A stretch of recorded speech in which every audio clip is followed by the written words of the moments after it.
ఆడబిడ్డలకు బస్సు పెడితే కూడా ఆ బస్సులలో కొంతమంది వీళ్ళ మనుషులను పంపించి కొట్లాటలు చేయించి కొట్టుకునే రకంగా చేసి వీడియోలు చేయించి అంత అక్కసు ఆ అక్కసునంతా కూడా ఇవాళ కూడా అత్యంత నీచంగా ఆడబిడ్డలు బస్సు వద్దంటున్నారు.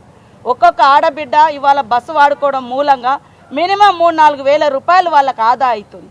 ఇవాళ నీళ్ళ గురించి అయ్యా నువ్వు 1000 కోట్లు మింగినవు తప్ప నీళ్ళు ఇయ్యలే.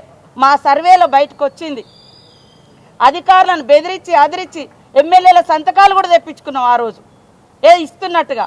కానీ ఈరోజు మేము మా గత ప్రభుత్వంలో వేసినటువంటి బోర్లు కానీ అదేవిధంగా ఇతరత్ర లోకల్ సోర్స్ కానీ అవన్నీ వాడుకుంటూ ప్రతి సంవత్సరం మేము దాదాపుగా 150 కోట్లు ఈ రిపేర్లకు ఈ మెయింటెనెన్స్కి ఇస్తూ పాటు కొత్త సోర్స్ను కూడా మేము ఇవ్వడం జరిగింది.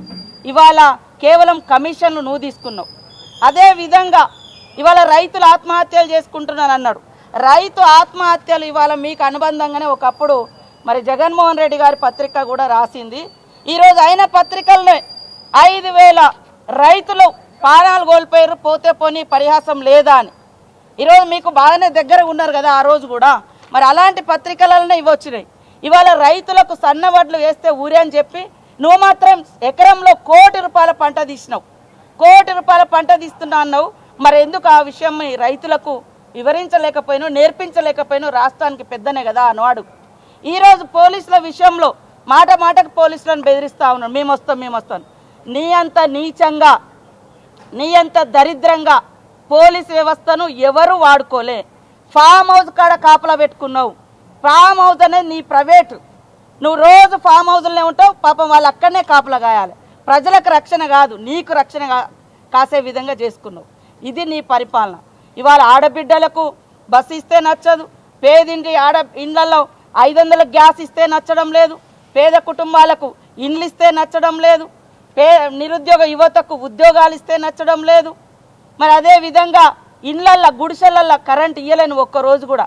ఆ రోజు నేను ఉచితంగా కరెంట్ ఇచ్చినా అని చెప్తున్నా, నువ్వు సవాల్ మేము చర్చకు సిద్ధం. కరెంటు బిల్లులు కూడా కట్టకుండా 60,000 కోట్ల రూపాయలు బకాయి పెట్టిపోయినావయ్యా. ఇవాళ అప్పులు తెచ్చడం గొప్ప అని చెప్తున్నావు. ఇవాళ మొత్తం అమ్మేసి అప్పులు చేసి ఇవాళ ఆ భారం అంతా ఈ ప్రభుత్వం మీద మోసి ఇవాళ మొసలి కన్నీరు ఒక నియంత వచ్చి మొసలి కన్నీరు గారుస్తున్నారు. 10 ఏళ్లలో నువ్వు ధర్నా చౌకను కూడా ఉంచలేదు.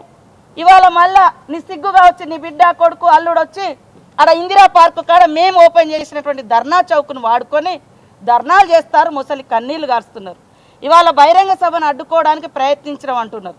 మేము అడ్డుకునే ప్రయత్నం చేస్తే ఆ సభ జరుగునా, ఆ స్థలం నీకు వచ్చినా, అక్కడ అనేక వాగులు అదేవిధంగా చెరువులు కాలువలు గవర్నమెంట్ కాలువలు కూడా నిస్సిగ్గుగా పూర్తి చేసి ఇవాళ మరి సభ పెట్టుకున్నారంటే ప్రభుత్వం ఒక ప్రజాస్వామిక ప్రభుత్వం కాబట్టి ఆలోచించి ఇవాళ పర్మిషన్ ఇస్తే ఇవాళ మొసలి కన్నీళ్ళు గార్చడం కోసం రాష్ట్రం ఆగమైంది. రాష్ట్రం ఎందుకు ఆగమైందా? నీ కుటుంబం అధికారం పోయింది కాబట్టి నువ్వు ఆగమైనటువంటి బాధలో నువ్వు ఉన్నావు.